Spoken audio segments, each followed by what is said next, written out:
Hello everyone, this is your geography class. I am your educator Shikha and this is chapter number 5 industries. Okay, we will already discuss about the classification of industries. Okay, then after that factors affecting location और industries okay ये भी हम उसको पढ़ चुके हैं कि कौन कौन से फैक्टर्स जो है वो अफेक्ट करते हैं। इसके बाद में एक यहाँ पर जो है वो ये बताया गया है कि यहाँ पर जो एक इंडस्ट्रियल डिजास्टर हुआ था, ये आप लोगों ने सुना भी होगा, भोपाल में हुआ था, जहाँ पर भी बहुत सारे ब्लास्ट हो गया था इंडस्ट्री के अंदर, जिसकी वजह से लोगों की जान चली गई थी। ठीक है, लोग अंधे हो गए थे और पूरे में एकदम कहते हैं ना कि डिसऑर्डर गैस्ट्रोनॉन्सियल डिसऑर्डर था, वो पूरे में हो गया था, काफ़ी लोग जो है ख़त्म हो गए थे। वो ये है बात 1989 की। So then distribution of major industries, तो इसमें हमने पढ़ा था आयरन एंड स्टील इंडस्ट्री के बारे में। ठीक है, जिसमें हमने टिस्को इंडस्ट्रीज़ के बारे में पढ़ा था। तो जमशेदपुर में, ठीक है, उसको लॉन्च किया गया था। फिर हमने पिट्सबर्ग के बारे में पढ़ा। ठीक है, now we will learn about the cotton textile industry. ठीक है, तो सबसे पहले यहाँ पे जो वर्ड आ रहा है, word origin textile. Okay, the term textile is drive from the Latin word texture which means to weave. Textile का मतलब क्या होता है? उसका मतलब होता है वीव, यानी कि बुनाई करना, यानी कि बुनना। और ये कहाँ से ले गया है? ये लिया गया है लैटिन वर्ड से। Okay, so cotton textile industry, weaving cloth from yarn is an ancient art, यानी कि धागे से कपड़े की बुनाई करना, ये एक एंशियंट प्राचीन कला है। Cotton, wool, silk, jute, flax have been use for making cloth, और कपड़ा बनाने के लिए हम cotton, wool, silk, jute, flax, इन सभी चीज़ों का यूज़ करते हैं। The textile industry can be divide on the basic of raw material use in them. हम इन चीज़ों का यूज़ करते हैं रॉ मटेरियल्स का, उसी के आधार पर हम टेक्सटाइल इंडस्ट्री जो है वो डिवाइड करते हैं, जैसे कि wool industry, silk industry, jute industry, like this. Okay, fibres are the raw material of textile industry. Textile industry के लिए जो रॉ मटेरियल होता है वो क्या होता है? वो फाइबर होता है। फाइबर कैन बी नेचुरल और मैन मेड। फाइबर जो है वो नेचुरल भी हो सकता है या फिर वो मैन मेड भी हो सकता है। Natural fibres are obtain from wool, silk, cotton, linen and jute. तो आप you can underline from this paragraph. Natural fibres जो है वो कहाँ से हमें मिलते हैं? वूल, सिल्क, कॉटन, लिनन और जूट से। Man made fibres include nylon, polyester, acrylic and rayon. अभी आपसे कोई पूछे कि नेचुरल फाइबर कौन से हैं, तो आप क्या बताओगे? नेचुरल फाइबर जो हैं वो silk, wool, cotton, linen and jute हैं। ठीक है, इसके बाद में और यदि मैन मेड फाइबर पूछे जाते हैं तो आप लोग बोलोगे nylon, polyester, acrylic and rayon. The cotton textile industry is one of the oldest industry in the world. जो कॉटन इंडस्ट्री है ये सबसे ज़्यादा संसार की पुरानी इंडस्ट्री है। Till the industrial revolution in 18th century, जैसे कि आपने हिस्ट्री में भी पढ़ा था, वहाँ पर जो वीवर्स थे, है ना, तो उनका क्या हुआ था कि सारी जो आ, उनकी जो गांव में जो भी चीज़ें थी वो सब क्या कर दिया था, उनको ख़त्म कर दिया गया था। और जो ब्रिटेन था उसके पास में सारी चीज़ें जो हैं वो बनाने लगा था। तो हमारे जो इंडियन मिल्स थी, वो जो टेक्सटाइल मिल थी, इंडस्ट्री थी, वो बंद कर दी गई थी। तो the cotton textile industry is one of the oldest industry in the world till the industrial revolution in the 18th century. ठीक है, तो ये हमारा रेवोल्यूशन जो था वो कब तक रहा? 18th सेंचुरी तक। Cotton cloth was made using hand spinning techniques, wheels and looms. तो ये आपने तब पढ़ा था कि जो स्पिनिंग टेक्निक्स थी, व्हील्स और लूम्स के थ्रू हम बनाते थे, हाथ के द्वारा बनाया जाता था। In 18th century power looms facilitate the development of cotton textile industry. 18वीं शताब्दी में क्या हुआ कि पावर लूम्स जो था उसका जो है बहुत ज़्यादा डेवलपमेंट हुआ, वो कॉटन टेक्सटाइल इंडस्ट्री में चेंज हुआ, first in Britain and later in other parts of the world, पहले ब्रिटेन में, उसके बाद में फिर संसार के अदर पार्ट्स में भी टेक्सटाइल इंडस्ट्री ओपन हुई। Today's India, China, Japan and the USA are important producer of cotton textile. आज भारत, चाइना, जापान और यूएसए ये इम्पोर्टेंट प्रोड्यूसर्स हैं किस चीज़ के? कॉटन टेक्सटाइल के। India has a glorious tradition of producing excellent quality cotton textile. India तो हमेशा से ही जो है फाइन क्वालिटी के लिए मानी जाती है कि यहाँ की सिल्क है वो भी फाइन क्वालिटी की है, जो कॉटन है वो भी अच्छी क्वालिटी की है। Before the British rule, Indian hand spun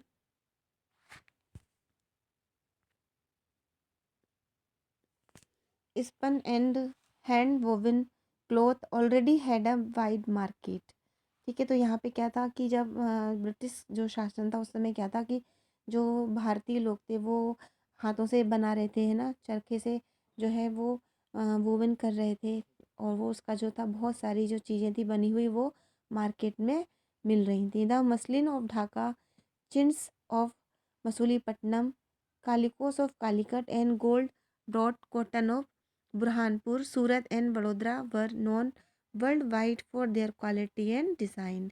muslin of Dhaka, chintz of Masulipatnam, calicoes of Calicut, ठीक है, गोल्ड ब्रॉड कॉटन बुरहानपुर की, सूरत और वडोदरा जो है वो अपनी फाइन क्वालिटी और डिज़ाइन के लिए जाने जाते हैं पूरे संसार भर में। But the production of hand woven cotton textile was expensive and time consuming. क्योंकि जो हाथ से बनी हुई चीज़ें होती थी वो क्या था, बहुत ज़्यादा एक्सपेंसिव भी होता था और उसमें टाइम बहुत ज़्यादा लगता था। Hence, traditional cotton textile industry could not face the competition from the new textile mills of the West।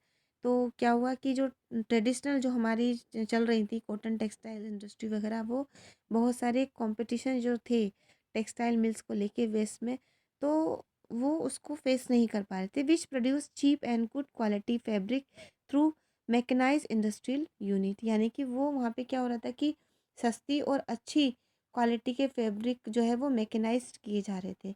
The first successful mechanized textile mill was establish in Mumbai 1854।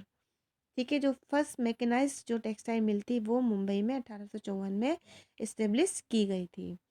The warm moist climate and a port for importing machinery, availability of raw material and skill labour resulted in rapid expansion of the industry in the reason.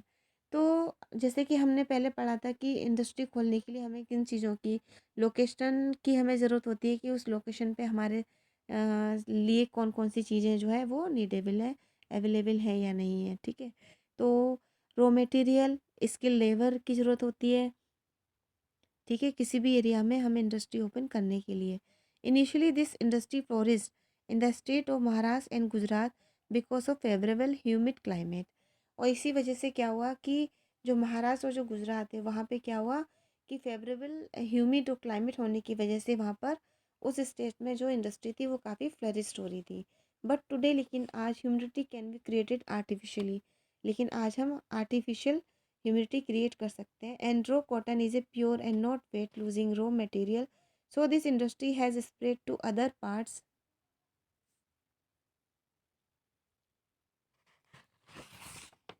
Parts of India. ठीक है, तो क्या मतलब हुआ इसका इसका मतलब ये हुआ कि वेट जो है उसका जो रो कॉटन होता था उसका प्योर होती थी और वेट भी उसका ज़्यादा नहीं होता था। ठीक है, तो ये अलग अलग पार्ट्स में जो है इस भारत के वहाँ पर भेजी जा रही थी।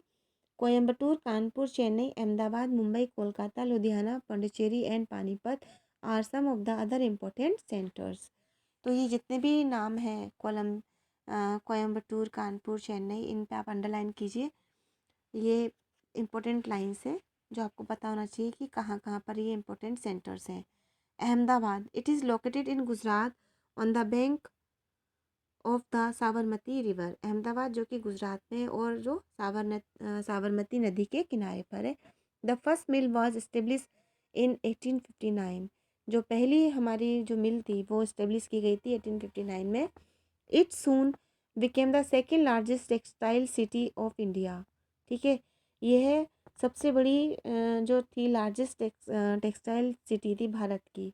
ठीक है, आफ्टर मुंबई, मुंबई के बाद। Ahmedabad was therefore often refer to as the Manchester of India.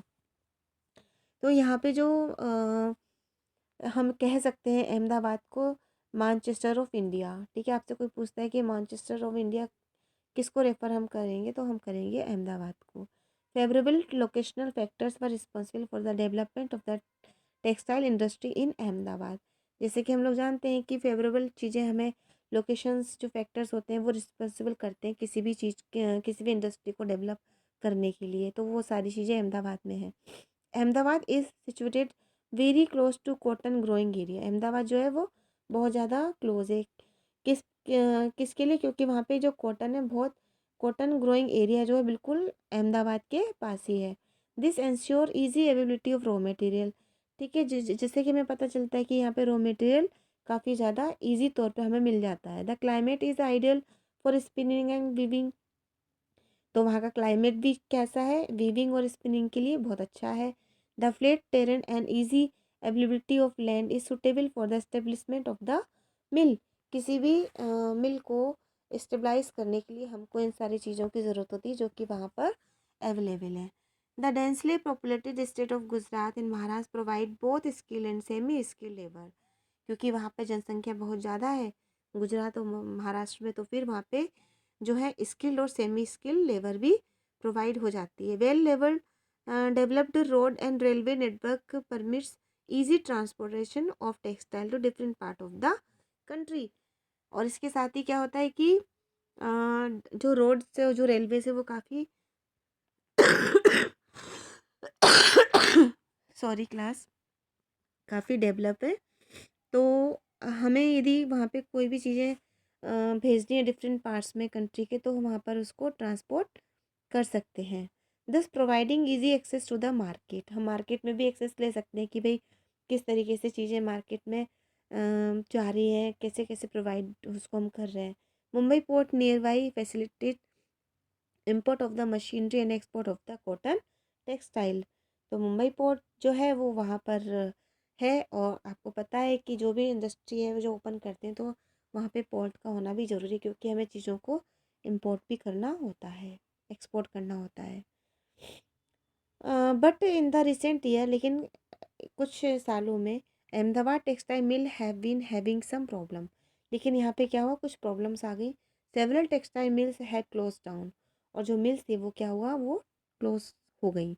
This is primarily due to the emergence of new textile centre in the country as well as non upgradation of machine and technology in the mills of Ahmedabad.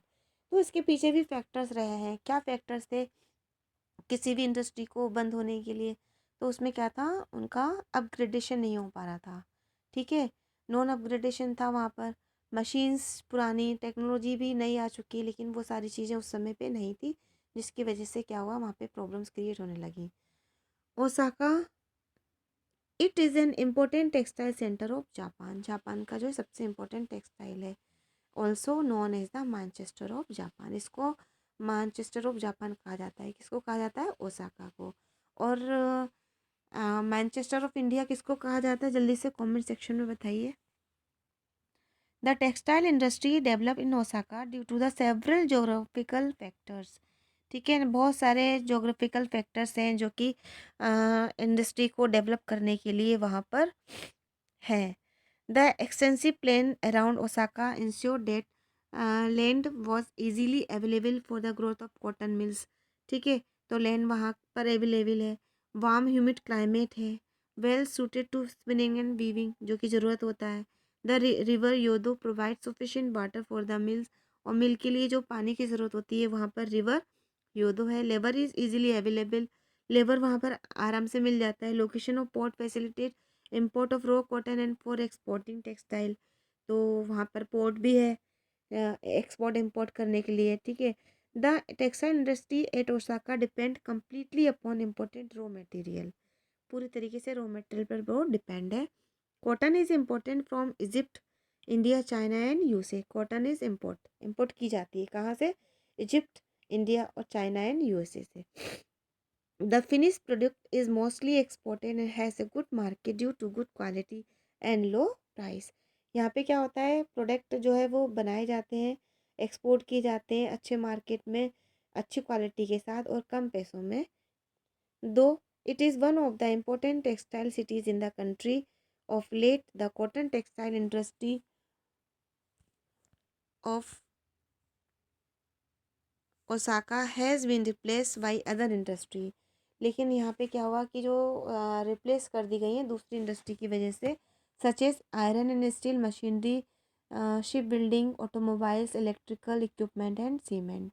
तो इन चीज़ों ने जो है in industry को replace कर दिया है। ठीक है, तो यहाँ पर आपका चैप्टर्स जो है वो ख़त्म होता है।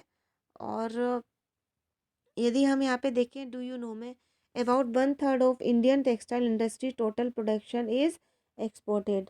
About 1/3 of Indian textile industry, उसका जो टोटल प्रोडक्शन है वो एक्सपोर्ट किया जाता है। ठीक है, अब यहाँ पर एक एक्टिविटी दी गई है, ये आपको करनी है। Okay class, collect different types of pieces of cloth from a tailor shop and classify them under cotton, silk, synthetic and woollen. Find out the raw material use in their manufacturing.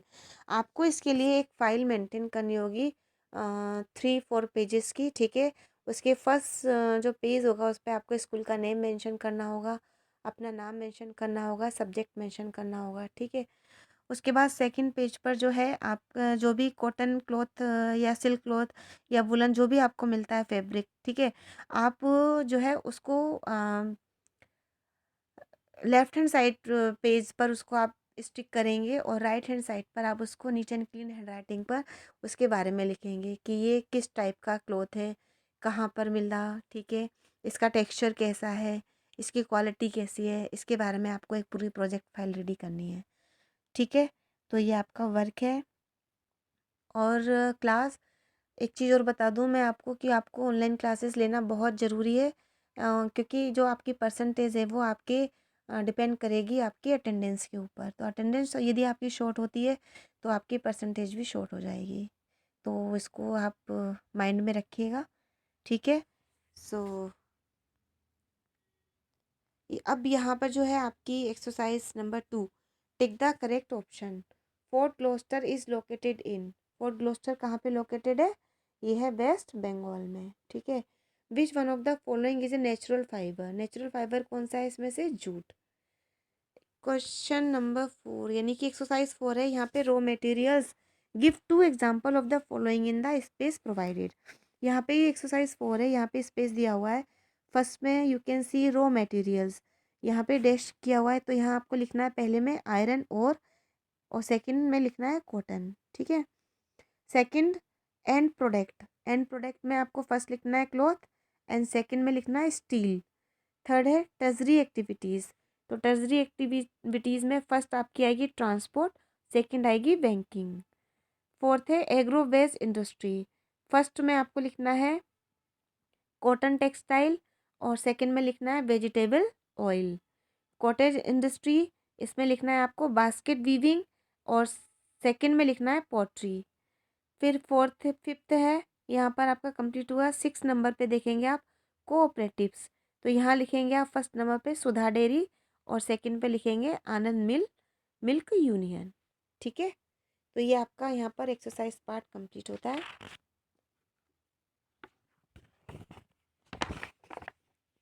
और आपको मैंने जो ये दिया है project के लिए, ये आपकी फ़ाइल आपको मेंटेन करनी है। ठीक है, if you have any doubt any problem then ask me, okay, in comment section. Till then bye.